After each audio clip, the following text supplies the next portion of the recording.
قندیل بلوچ کا 16 جولائی 2016 کو مرڈر سامنے آیا۔ ویری نیکسٹ ڈے اس کے بھائی کو پولیس نے گرفتار کر لیا۔ قندیل بلوچ کا جب غسل دیا جا رہا تھا تدفین سے قبل، بتایا یہ جاتا ہے اس کی والدہ کی طرف سے کہ اس کے جسم کے اوپر تشدد کے نشان تھے، سگریٹ کے نشان تھے۔ راشد رحمان کو جس وجہ سے مرڈر کیا گیا وہ کیس جنید حفیظ ہے۔ مرڈر کے نیکسٹ ڈے ہمارے آفس میں ایک وائٹ پیپر پر ایک تحریر سیکیورٹی گارڈ کوئی بندہ تھما کے گیا ان کے ہاتھ میں، اور اس تحریر پہ لکھا ہوا تھا ہم نے راشد رحمان کو اس کے انجام تک پہنچا دیا ہے، آئندہ اگر اس طرح کا واقعہ ہوا تو اس کا انجام بھی یہی ہوگا۔ آسیہ بی بی کا کیس بہت زیادہ مشہور ہوا اور ان کے اوپر بلاسمی کا الزام تھا۔ سپریم کورٹ آف پاکستان کی جانب سے آسیہ کو بے گناہ قرار دیا گیا۔ جج صاحبان نے جنہوں نے یہ فیصلہ دیا تھا انہوں نے اس سے پہلے لا الہ الا اللہ محمد رسول اللہ اور اس طرح کی وہ چیزیں بھی دی تھیں، پہلے انہوں نے خود کو بھی سیو کیا تھا۔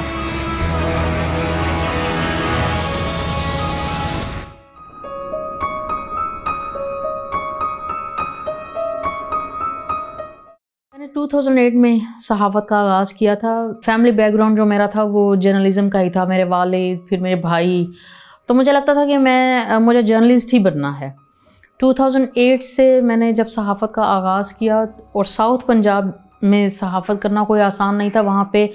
میں فرسٹ فیمیل جرنلسٹ تھی جو الیکٹرانک میڈیا کے لیے کام کر رہی تھی، جہاں تک کہ جو میرے کولیگس تھے وہ بھی اس وقت کام کرنا فیمیل کے ساتھ پسند نہیں کرتے تھے۔ لوگوں کو لگتا تھا یہ آئیے اور چلی جائے گی، یہ نہیں کر سکے گی صحافت، ٹھیک ہے۔ لیکن میں نے الیکشن، فلڈ کی کوریج، اس کے علاوہ بہت سارے مشکل ایونٹ سب کور کیا۔ دل دہلا دینے والی کوئی ایک سٹوری نہیں ہے، بہت سارے ایسے واقعات ہیں۔ وین ایکسیڈنٹ تھا، چوک میتلا پر ہوا، اس میں جو مسافر وین تھی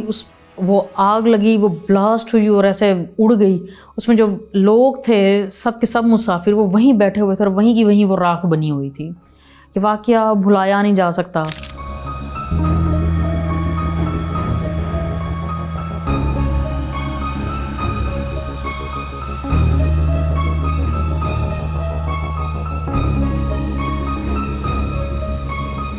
قندیل بلوچ کو زیادہ تر لوگ جو ہے وہ ایک متنازع شخصیت کے طور پر جانتے تھے۔ وہ ایک ماڈل کے طور پر سامنے آئیں، انہوں نے کوئی 1-2 سانگز میں ماڈلنگ کر رکھی تھی۔ اس کے علاوہ جو ہے وہ کچھ ریئلٹی شوز جو تھے ان میں بھی انہوں نے کام کیا تھا، لیکن کوئی بھی ان کا بیک گراؤنڈ نہیں یہ جانتا تھا کہ وہ ڈیرہ غازی خان جیسے ڈیرہ غازی خان کے بھی ایک نواحی علاقہ شاہ صدرالدین سے تعلق رکھتی ہیں۔ میں ان کے فیملی کے ساتھ ملتی بھی رہی اور وہ میرے ساتھ جو ہے کانٹیکٹ میں بھی تھے جب ان کے والد حیات تھے، عظیم بلوچ مہڑا۔ انہوں نے یہ ضرور بتایا ہے کہ قندیل جو ہے وہ اس علاقے سے نکلنا چاہتی تھی کیونکہ یہ ایک پسماندہ علاقہ تھا، تعلیم یافتہ فیملی نہیں تھی، اس کی پہلے شادی ہوئی تھی، وہاں سے اس کا بچہ بھی تھا، پھر وہاں اس کی ڈیورس ہو گئی۔ قندیل بلوچ کا جب غسل دیا جا رہا تھا تدفین سے قبل، بتایا یہ جاتا ہے اس کی والدہ کی طرف سے کہ اس کے جسم کے اوپر تشدد کے نشان تھے اور سگریٹ کے نشان تھے جو اس کے ہسبینڈ کی طرف سے لگائے جاتے تھے۔ طلاق لینے کی جو بیسک وجہ تھی وہ ہسبینڈ سے جو جسمانی تشدد وہ فیس کر رہی تھی وہ بھی تھی۔ کچھ جو جرنلسٹ تھے ان کا یہ کہنا تھا کہ وہ بس ہوسٹس بھی رہی ہے، لیکن اس کے والدین کی طرف سے اس طرح کی کوئی بات سامنے نہیں آئی کہ وہ بس ہوسٹس تھی۔ ہاں، لیکن اس کے والد اس بات کو ضرور جو ہے وہ مانتے تھے کہ اس کے گھر کے جو ان کے حالات ہیں وہ قندیل بلوچ نے ہی کچھ بہتر کیے تھے، اس سے پہلے وہ بہت زیادہ غربت کا شکار تھے۔ اچھا، میں ان کے جو شاہ صدرالدین میں گھر تھا وہاں پر بھی میں گئی تھی۔ وہ اگر اسے یہ کہا جائے کہ شاہ صدرالدین میں وہ ایک دیہاتی علاقہ ہے، ڈیرہ غازی خان کا دریا کے قریب کا علاقہ ہے، اور وہاں پر عموماً گھر اسی طرح کے ہی ہوتے ہیں، کھلے صحن کچے گھر بنے ہوتے ہیں، ایک ہی قطار میں کمرے تھے۔ جب وہ سوشل میڈیا کی سینسیشن بنی تو اس کے بعد جو ہے وہاں سے ہی انہیں زیادہ شہرت حاصل ہوئی۔ دور حاضر کی جو نیوز ہوتی تھیں وہ ان پرسنالٹیز کو جانتی تھیں، ان پرسنالٹیز کے حوالے سے وہ کامنٹ کرتی تھیں۔ کرکٹ سیریز کے اوپر ایک کھلاڑی کے حوالے سے کہا کہ اگر تم آج اچھی کارکردگی دکھاؤ گے تو میں تمہارے لیے ایک ڈانس ویڈیو کلپ جو ہے وہ اپلوڈ کروں گی۔ تو قندیل بلوچ بھی اس طرح سے بڑی بڑی پرسنالٹیز کے حوالے سے اس کے بیانات، متنازع بیانات جو ہے وہ اس کی شہرت کی وجہ تھے۔ پھر اس کے بعد مفتی عبدالقوی والا جو تھا ان کے ساتھ جو ان کی کچھ تصاویر وائرل ہوئی تھیں، وہاں سے وہ جو ہے میڈیا کے سامنے زیادہ آنے لگی، اور اس کے بعد جو چینلز تھے مین سٹریم کے، انہوں نے ان کا انٹرویو بھی لیا اور باقاعدہ پروگرامز کیے قندیل بلوچ پر، اور مفتی عبدالقوی کو بھی جو ہے انہوں نے پروگرامز میں بٹھایا اور دونوں کا آمنے سامنے جسے کہنا چاہیے کہ مناظرہ کروایا انہوں نے بہت سے ایشوز کے اوپر دونوں کا۔ قندیل بلوچ کے حوالے سے کچھ بیانات سامنے آئے تھے اور ان کا یہ کہنا تھا کہ وہ اس قسم کے جو مذہبی اسکالرز جو خود کو ظاہر کرتے ہیں اور ان کے کردار جو ہے اپنے کام سے منفی ہوتے ہیں، تو وہ اس طرح کے لوگوں کو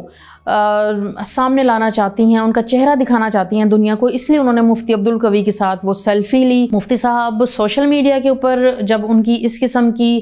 پہلے قندیل بلوچ، اس کے بعد پھر حریم شاہ والا واقعہ ہوا، پھر اس کے ساتھ اور بھی 2-3 ان کی کچھ ویڈیوز ایسی وائرل ہوئیں دوسرے ممالک سے بھی، جس کے بعد ان کی فیملی نے انہیں کچھ عرصے کے لیے یہ کہا جاتا تھا کہ انہوں نے مفتی عبدالقوی سے ان کا موبائل بھی لے لیا ہے اور انہیں گھر میں بند کر دیا ہے کہ کچھ عرصہ وہ اپنی سوشل ایکٹیویٹیز کو جو ہے بند کریں، کیونکہ وہ ان کے لیے شرمندگی کا باعث بن رہے تھے۔ اپنے مرڈر سے تقریباً 2 ماہ پہلے سے ملتان میں مظفر آباد میں جو اس نے گھر خرید رکھا تھا، وہاں پر ہی وہ رہائش پذیر تھی، اور اس نے اپنی جو تمام سوشل میڈیا ایکٹیویٹیز تھیں وہ بھی بند کی ہوئی تھیں۔ اس کے علاوہ اگر وہ کہیں ماڈلنگ یا کوئی ڈراماز میں کام کر رہی تھی وہ بھی اس نے بند کیے ہوئے تھے، اور واقعی وہ یہ کہہ رہی تھی کہ میرا جو ہے اسے کچھ تھریٹس واقعی تھے اس وقت اس کی زندگی کے حوالے سے۔ کوئی کہتا ہے کہ یہ مفتی عبدالقوی نے اسے دلوا رکھے تھے، کوئی کہتے ہیں کہ یہ کسی سیاسی شخصیت کی جانب سے تھے۔ قندیل کا 16 جولائی 2016 کو مرڈر سامنے آیا، اور ویری نیکسٹ ڈے اس کے بھائی کو جو ہے پولیس نے گرفتار کر لیا۔ گھر والوں کا تو یہ کہنا تھا کہ ہمیں جو ہے وسیم نے دودھ میں نیند کی گولیاں دے دیں اور ہم سو گئے، اور ہمیں نہیں پتہ اس کے بعد کیا ہوا۔ وسیم نے جو ہے قندیل کو بھی دودھ میں گولیاں نیند کی ملا کر دے دیں اور وہ بھی بے ہوش ہو گئی، اور اس کے بعد تکیہ رکھ کے اس کا جو ہے مرڈر کیا گیا، اس کا گلا دبایا گیا۔ وسیم کا کرمنل بیک گراؤنڈ تھا، وہ پہلے سے ہی کافی خراب تھا، اور اس کے اوپر ایک بچے کے ساتھ 11 سالہ بچے کے ساتھ ڈیرہ غازی خان کے تھانہ شاہ صدردین میں ہی بدفعلی کا مقدمہ بھی درج تھا، اور اس نے جو اپنا اقبالی بیان دیا تھا، اس بیان میں اس نے یہ کہا تھا کہ اس نے اپنی بہن کو خود مرڈر کیا ہے، کیونکہ یہ اس کی عزت کا معاملہ تھا۔ خاص طور کے اوپر جو مفتی عبدالقوی والی سیلفی سامنے آئی، اس کے بعد اس کی بہن جو ہے بہت زیادہ متنازع ہو گئی تھی، اور یہ اب اس کی فیملی کے لیے جو ہے شرمندگی کا باعث تھی، جس کی وجہ سے اس نے ایک انتہائی مختصر سا اس کا یہ بیان تھا، لیکن اس کے کچھ ہی عرصے بعد اس نے اپنا یہ بیان بالکل چینج کر دیا، اور اس نے کہا کہ میں نے قتل نہیں کیا ہے۔ کبھی کبھی اس شک میں بھی مبتلا کرتا ہے کہ کیا اس کا بھائی بھی پیسے کے عوض کسی سے استعمال ہوا۔ مفتی عبدالقوی نے تو ہمیشہ سے اس حوالے سے یہی بیان دیا ہے کہ ان کا اس مرڈر سے کوئی تعلق نہیں ہے، اور پولیس نے انہیں ان کے مختلف جسمانی ریمانڈ حاصل کرنے کے بعد انہیں پھر بری بھی کر دیا تھا، اور ان کا یہی کہنا تھا کہ ان کا جو ہے کوئی اس قسم کے شواہد نہیں ملے۔ لیکن جب ان کا لاہور میں پولی گرافک ٹیسٹ ہوتا رہا تو اس میں یہ کہا جاتا تھا کہ اس ٹیسٹ کی جو رپورٹ آتی ہے اس میں ان کے جو کوسچنز ان سے کیے جاتے تھے ان میں تضاد پایا جاتا تھا اکثر۔ میں نے اس پورے کیس میں یہ دیکھا ہے کہ قندیل کے جو والد تھے ان کو اپنی بیٹی کے جانے کا زیادہ دکھ تھا۔ وسیم جس نے اس کا مرڈر کیا تھا، وہ جو بھائی ہے اس کے بارے میں یہ تھا کہ وہ کچھ خاص نہیں کرتا تھا، اسے وہ بہت زیادہ سپورٹ کرتی تھی۔ 2 بھائی اس کے سعودی عرب میں مقیم تھے، ایک بھائی اس کا جو ہے وہ سرکاری ملازم ہے، لیکن ان کا جو سرکاری ملازم بھائی ہے وہ اس چیز کو زیادہ پسند نہیں کرتا تھا کہ میڈیا کے ساتھ جو ہے زیادہ رابطہ کیا جائے۔ انڈیا کا جو بگ باس ریئلٹی شو ہے وہاں تک بھی اس کی رسائی ہو چکی تھی، اور وہ نیکسٹ جو بگ باس تھا وہاں پر بھی جانے والی تھی 2016 میں جب اس کا مرڈر ہوا۔ اس وقت ان کی کچھ جو پرسنل ڈیٹا تھا وہ بھی لیک ہوا، جس میں ان کا پاسپورٹ تھا، ان کا ID کارڈ تھا، یہاں تک کہ اخباروں میں خبریں بھی شائع کی گئی تھی کہ قندیل بلوچ پہلے سے شادی شدہ ہے اور اس کا ایک بیٹا ہے۔ اس قسم کی یہ چیزیں کیوں سامنے لائی گئیں یہ نہیں بتائی، آج تک ہمیں نہیں سمجھ آ سکی کہ اس کی وجہ کیا تھی۔ لیکن جو قندیل بلوچ کی والدہ کا یہ کہنا تھا کہ قندیل بلوچ کا جب بگ باس میں انڈیا کے لیے سلیکشن ہو چکی تھی، جو ان کے بیٹے ہیں سرکاری ملازم، انہوں نے منع کیا تھا کہ تم بگ باس میں حصہ نہیں لو گی، کیونکہ اگر تم انڈیا جاتی ہو تو میری جاب جو ہے وہ خطرے میں پڑ جائے گی۔ اب اس مرڈر کے پیچھے یہ سٹوری بھی سامنے آتی ہے کہ کیا وسیم کو اس کے دوسرے بھائی نے اسی لیے بھیجا تھا کہ وہ بگ باس جانے سے رک نہیں رہی تھی اور اس کا مرڈر کر دیا جائے، تو یہ بھی ایک اس کے مرڈر کی وجہ جو ہے بتائی جاتی ہے۔ جیسے پولیس نے اپنی تفتیش مکمل کی اور انہوں نے گھر کو انسیل کیا، تو میں سب سے پہلی جرنلسٹ تھی جو اس کے گھر کے اندر انٹر ہوئی، اور وہ تمام چیزیں وہاں پر ابھی ویسے ہی تھیں۔ قندیل بلوچ کا جو بتایا جاتا ہے کہ اس کا مرڈر گھر کے نچلے حصے کے جو گراؤنڈ فلور تھا، وہاں پر جو روم تھا وہاں اس کا مرڈر ہوا، لیکن جو میرا ایکسپیرینس ہے یا جو میری پرسنل آبزرویشن ہے، مجھے اس میں یہ کہیں بھی نہیں محسوس ہوا کہ قندیل بلوچ کا مرڈر یہاں ہوا ہے۔ گھر کے جو اوپر والا پورشن کا جو کمرہ تھا وہاں پر صاف یہ واضح ہو رہا تھا کہ اس کا مرڈر یہاں پر ہوا، اور اس کے بعد جو ہے اس کو نیچے والے گھر کے حصے میں منتقل کیا گیا اس کی باڈی کو، اور یہ شو کیا گیا کہ یہاں پر اس کا مرڈر ہوا ہے، کیونکہ وہاں پر کچھ ایسے شواہد بھی نظر آ رہے تھے۔ قندیل کے ہاتھوں میں جو چوڑیاں تھیں کانچ کی، وہ وہاں ٹوٹی ہوئی بکھری ہوئی تھیں۔ قندیل کے کپڑے بھی وہاں پر بکھرے ہوئے تھے، اس کے جوتے الٹ پلٹ پڑے ہوئے تھے۔ میں جب اس روم میں گئی تو میں نے اس کی والدہ سے یہ کویسچن بھی کیا، میں نے کہا کہ یہ قندیل کی چیزیں ہیں یہاں پر؟ اس نے کہا ہاں جی۔ تو مجھے ایسا لگ رہا تھا کہ نیچے والا جو روم ہے وہ تو بہت ہی بالکل مینٹین ہے، وہاں پر ایسا کچھ نہیں ہوا۔ ظاہر ہے جب کسی کا مرڈر ہو رہا ہو تو وہ شخص ریزسٹ تو ضرور کرتا ہوگا خود کو بچانے کے لیے، لیکن مجھے یہ لگتا ہے کہ جب یہ سارا واقعہ ہوا تو اور جب قندیل کا مرڈر ہو رہا تھا، وسیم کے ساتھ اس کی والدہ کی کہیں نہ کہیں انوالومنٹ ضرور تھی، لیکن اس میں اس کیس کی جو ایک ویک پوائنٹ ہوگا وہ یہ تھا کہ پولیس نے والدین کا کسی قسم کا کوئی ٹیسٹ نہیں کروایا کہ وہ ان کا ٹیسٹ کرواتے کہ کیا انہیں نیند کی گولیاں دی بھی گئیں یا نہیں، تاکہ جس سے یہ ریئلائز ہو جاتا کہ واقعی والدین سچ بول رہے ہیں۔ قندیل کے مرڈر کے بعد اس کے جو والدین تھے انہوں نے 2-3 بار میرے سے اس حوالے سے بھی کانٹیکٹ کیا کہ ان کے گھر کے حالات جو ہے بہت زیادہ فائنینشلی جو ہے وہ خراب تھے، اور وہ کسی کی مدد چاہتے تھے۔ اس کے والد نے یہ بالکل کہا تھا کہ چاہے اس مرڈر میں ان کا بیٹا ہی کیوں نہ ملوث ہو، وہ اسے بالکل معاف نہیں کریں گے، کیونکہ یہ بیٹی جو ہے میری بالکل بیٹوں کی طرح تھی۔ لیکن اس کیس کا جو فیصلہ ہوا وہ قندیل بلوچ کے والد کے انتقال کے بعد ہوا تھا۔ قندیل کی والدہ نے ہی وسیم کو معاف کر دیا تھا، تو اس کے بعد یہ کیس ختم کر دیا گیا تھا، اور وہ ہمیشہ سے یہ کہتی تھی کہ مجھے نہیں سمجھ آتی کہ اس کیس کا ہم کیا کریں گے، اگر میری بیٹی قتل ہو گئی ہے تو دوسری جانب جیل میں بھی میرا بیٹا ہی ہے، تو مجھے تو نہیں سمجھ آ رہی کہ میں ایک بچے کو گنوانے کے ساتھ دوسرے بچے کو بھی گنوا دوں اپنے۔ اس وقت وسیم کیا کر رہا ہے اس حوالے سے تو کوئی خاص زیادہ اپڈیٹ نہیں ہے، لیکن جب وہ جیل سے رہا ہوا تھا تو اس کے گھر والے باقاعدہ اس کے گلے میں پھولوں کے ہار پہنا کر اسے لے کر گئے تھے، اور انہیں کوئی اس طرح کا ریگریٹ نظر نہیں آ رہا تھا کہ انہوں نے اسی گھر کی بیٹی کو، ان کی بہن کو ہی مرڈر کیا ہے۔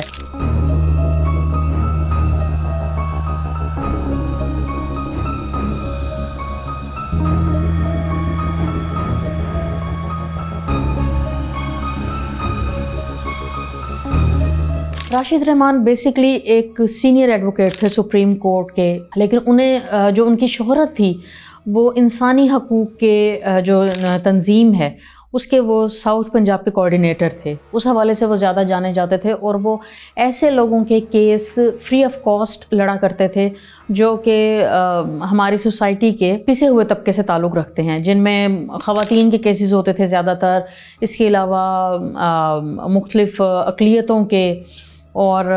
بھٹا مزدوروں کے، اس طرح کے جو کیسز ہوتے تھے وہ باقاعدہ ان فری آف کاسٹ لڑتے تھے۔ راشد رحمان کو جب مرڈر کیا گیا، جس وجہ سے مرڈر کیا گیا وہ کیس جنید حفیظ، جن کا تعلق راجن پور سے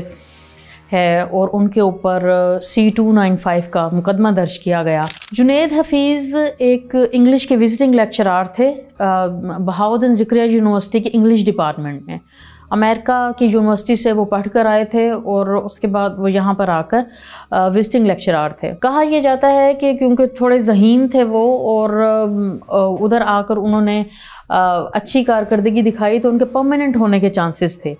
تو مبینہ طور پر یونیورسٹی کے کچھ پروفیسرز نے ان کے اوپر یہ الزام عائد کیا. اچھا، میرا اسی ڈپارٹمنٹ کے ایک اسٹوڈنٹ سے بھی رابطہ ہوا جو اس کیس کا مدعی تھا، ملاقات بھی ہوئی اس سے. وہ خود بھی جو ہے بعد میں اس نے لاء کیا اور اس وقت وہ ایڈوکیٹ ہے، ایز اے لائر وہ کام کر رہا ہے. اس کا یہ وہ انگلش شاعری بھی کرتا ہے، انگلش لٹریچر وہ پڑھا ہوا ہے. میری سمجھ سے یہ باہر تھا کہ اس نے اس کی جو گفتگو میں نے نوٹس کی، وہ تقریباً 2-2.5 گھنٹے کی ملاقات تھی میری اس کے ساتھ، اور اس نے اپنی گفتگو میں کوئی ایسی بات مجھے نہیں بتائی ہے کہ اسے جنید حفیظ میں کوئی ایسی چیز نظر آئی ہو. اس کا جسٹ یہی کہنا تھا کہ وہ ہمیں کلاس میں پڑھاتے تھے اور وہ کہتے تھے کہ یہ دیکھو یہ بال پوائنٹ ہے، یہ میں بال پوائنٹ نیچے پھینک رہا ہوں، کوئی اگر قوت ہے تو اسے روک لے. پھر اس کا یہ کہنا تھا کہ وہ کچھ پیجز چلا رہے تھے فیس بک کے اوپر اور ان پیجز کے اوپر جو ہے وہ توہین کے مرتکب ہوئے تھے. جنید حفیظ کو اس کیس میں سزا ہوئی اور وہ ابھی تک ملتان کی سینٹرل جیل میں یہ سزا کاٹ رہے ہیں. جنید حفیظ کا کیس لڑنے کو کوئی وکیل تیار نہیں تھا. راشد رحمان صاحب کو جب یہ پتہ لگا تو انہوں نے خود ان سے رابطہ کیا اور انہوں نے کہا کہ میں یہ کیس آپ کی طرف سے لڑوں گا. اس کے بعد جب اس کیس کی پیشی ہوا کرتی تھی ملتان کے ڈسٹرکٹ کورٹس میں تو وہاں پر سیاسی مذہبی جماعت کے کچھ وکلا جو تھے وہ وہاں پر آ کر باقاعدہ عدالت کے باہر نعرے بازی کیا کرتے تھے اور ان کی کوشش یہ ہوتی تھی کہ یہ سماعت رکوا دی جائے. لیکن بعد میں جب صورتحال زیادہ مشکل ہوتی گئی تو پھر اس کیس کی سماعت جو ہے جنید حفیظ ملتان کی سینٹرل جیل میں تھے تو وہ سینٹرل جیل میں ہی اس کی سماعت ہونا شروع ہو گئی. جب ان کا مرڈر کیا گیا تو چوک کچہری پر ان کا آفس تھا، ایک بلڈنگ میں بلائی منزل تھی. اکثر میرا اس آفس میں آنا جانا ہوا کرتا تھا اپنی رپورٹ کے حوالے سے، کوئی جہاں پر مجھے ضرورت ہوتی تھی ان کا سارٹ لینے کی. ان کا مرڈر جس رات ہوا وہ اپنے آفس میں موجود تھے، کوئی 8:30 بجے کا ٹائم تھا اور یہ تھانہ چہلیہ کی حدود تھی. پولیس کی جو فائنڈنگز اس میں یہ تھا کہ 2 شخص ان کے چیمبر میں داخل ہوئے، اسی آفس میں جو ان کا چیمبر بھی تھا اور HRCP کا آفس بھی تھا، وہاں پر داخل ہوئے اور انہوں نے جسٹ ان کے ساتھ کنورسیشن کی کسی کیس کے حوالے سے کہ ہم آپ کو ایز اے لائر ہائر کرنا چاہتے ہیں. انہوں نے وہ کوئی 5 منٹ کی کنورسیشن کی اور اس کے بعد ہی انہوں نے ان پر 9mm پسٹل سے فائرنگ کی. 5 گولیاں لگیں انہیں اور 5 ہی فائر کی. انہوں نے 5 گولیاں لگیں. جو ان کے پوسٹ مارٹم کی رپورٹ تھی اس میں جو ان کی موت کی وجہ بتائی جا رہی تھی وہ ان کے گلے میں جو گولی لگی گردن میں وہ بتائی جا رہی تھی. اور 9mm پسٹل جو ہے یہ ملتان میں پہلی بار مرڈر کی واردات میں تب استعمال ہوا تھا، اس سے پہلے کبھی استعمال نہیں ہوا تھا. تو وہ موٹر سائیکل پر سوار لوگ تھے، وہ وہاں سے فرار ہو گئے. یہ ایک پری پلانڈ مرڈر تھا. راشد رحمان صاحب کا گھر تھا جہاں پر، اس گھر کے قریب تقریباً 2 ماہ پہلے کوئی 3 سے 4 گھر چھوڑ کر کوئی 2 سے 4 لوگ تھے جنہوں نے آ کر وہ گھر کرائے پر لیا اور وہ وہاں پر کبھی بھی نظر نہیں آتے تھے. بعد میں جب مرڈر ہوا تو پھر یہ پتہ لگا کہ یہ وہی لوگ تھے جنہوں نے ان کا مرڈر کیا اور وہ ان کی آمد و رفت راشد رحمان صاحب کی آنے جانے کی ٹائمنگ اور وہ نوٹ کرنے کے لیے انہوں نے آ کر ان کے گھر کے قریب وہ گھر رینٹ پر حاصل کیا تھا. جب راشد صاحب کی تدفین ہو گئی تو تدفین کے بعد انہوں نے وہاں پر ان کے گھر کے باہر آ کر شہنائی بجائی اور انہوں نے شہنائی بجا کر یہ پیغام دیا کہ ہم نے ایک جو شاتم رسول وکیل تھا اس کا ہم نے مرڈر کر دیا ہے اور آج ہم اس کے اوپر فخر محسوس کر رہے ہیں اور خوشی منا رہے ہیں. بڑی خوفناک سی بات ہے. مطلب آج بھی میں جب اس واقعے کو یاد کرتی ہوں تو میرے گوز بمپ جو ہیں وہ ہوتے ہیں کہ راشد رحمان صاحب کے مرڈر کے نیکسٹ ڈے ہمارے آفس میں 1-2 اور نیوز چینل کے آفس میں ایک وائٹ پیپر پر ہینڈ ریٹن جو ہے ایک تحریر، سیکیورٹی گارڈ جو آفس کے باہر موجود ہوتے تھے ان کو کوئی بندہ تھما کے گیا ان کے ہاتھ میں کہ یہ آپ اپنے جو ہیڈ ہیں ان کو پکڑا دیں جا کے. اور اس تحریر پہ لکھا ہوا تھا کہ ہم نے راشد رحمان کو اس کے انجام تک پہنچا دیا ہے اور آئندہ اگر کوئی اس طرح کا واقعہ ہوا اور اس کا کسی نے پیروی کرنے کی کوشش کی تو اس کا انجام بھی یہی ہوگا اور توہین رسالت کی سزا سرطن سے جدا، یہ اس کی رائٹنگ تھی۔ راشد رحمان صاحب کو تو مختلف چیزوں پر تھریٹس تھے۔ راشد رحمان صاحب کے مرڈر سے تقریباً 24 گھنٹے پہلے ہی ہماری ملاقات ہوئی تھی، بڑی طویل ملاقات تھی، اور ہم لوگ ایک صحافت کی آزادی کے اوپر ایک سیمینار کروا رہے تھے۔ ان کے مرڈر سے ایک دن پہلے ہی یہ سیمینار ہوا تھا، اور اس سیمینار کے منتظمین میں میرے آفس کے کولیگز اور راشد رحمان صاحب شامل تھے، لیکن انہوں نے اس وقت اس قسم کا کوئی ذکر نہیں کیا، کیونکہ شاید وہ اس چیز کو نارمل لے رہے تھے۔ انہیں یہ آئیڈیا نہیں تھا کہ واقعی جو ہے اس بار جو تھریٹ انہیں مل رہا ہے وہ اس قدر سیریس ہے۔ راشد صاحب واقعی انتہائی سادہ شخصیت، اور وہ جہاں پہ سٹینڈ لیتے تھے نا، وہ سٹینڈ لیتے تھے وہاں پہ۔ ہیومن رائٹس کی کوئی سٹوری کر رہی ہوں تو وہ مجھے باقاعدہ حالانکہ وہ جرنلسٹ نہیں تھے، لیکن وہ ایز اے جرنلسٹ مجھے سمجھاتے تھے اس وقت، اسے ایسے کر لو، مطلب یہاں تک کہ وہ اپنے پرسنل کمپیوٹر کی ایکسیس مجھے دیا کرتے تھے کہ آپ جو ہے نا میرے کمپیوٹر کی، میں آفس میں موجود نہیں ہوں، میرے آفس چلے جاؤ، وہاں پہ اسے کہہ دو کہ کمپیوٹر کی فلاں ڈرائیو میں جو ہے نا یہ ڈیٹا پڑا ہوا ہے، وہاں سے جا کے ڈیٹا آپ اٹھا لیں۔ جہاں انہیں لگتا تھا کہ انہیں سٹینڈ لینا ہے وہ ان کے لیے سٹینڈ لیتے تھے۔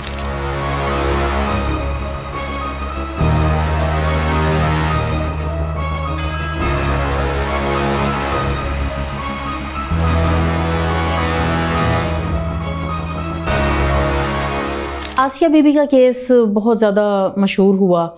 کہ وہ کرسچن کمیونٹی سے تعلق رکھتی تھیں، اور ان کے اوپر بلاسمی کا الزام تھا ان خواتین کی جانب سے جو ان کے ساتھ فالسے کے کھیت میں کام کیا کرتی تھیں۔ ایک تو جو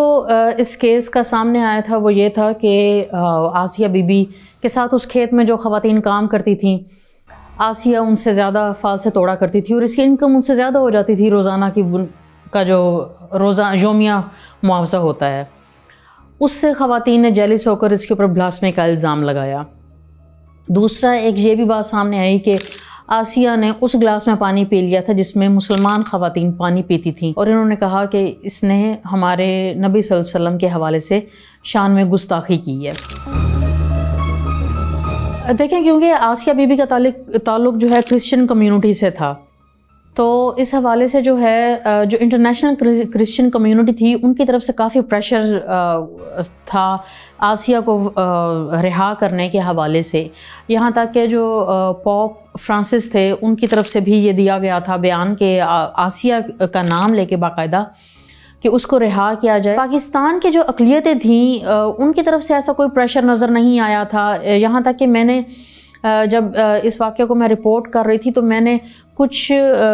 کرسچن کمیونٹیز سے رابطہ بھی کیا جو ان کے لیڈرز تھے، ان سے بات کی، تو ان کا یہ کہنا تھا کہ دیکھیں ہم تو پاکستان میں رہتے ہیں اور ہم یہاں کے ہی لاز کو فالو کریں گے، اگر تو اس کے اوپر کوئی اس طرح کا ایلیگیشن ہے اور وہ ثابت ہوتا ہے تو اسے سزا دے دینی چاہیے اگر ملک میں اس سے کوئی انارکی نہیں پھیلتی تو، لیکن اگر اس کے اوپر کوئی اس طرح کا کیس ثابت نہیں بھی ہوتا تو پھر بھی اگر اسے ہم چاہتے تو یہ ہیں کہ اسے سزا نہ ملے، لیکن اگر اسے سزا مل بھی جائے تو پھر بھی اگر ملک میں امن و امان قائم ہوتا ہے تو اسے سزا دے دینی چاہیے۔ یہ کرسچن کمیونٹی کے اس طرح کے بیانات تھے۔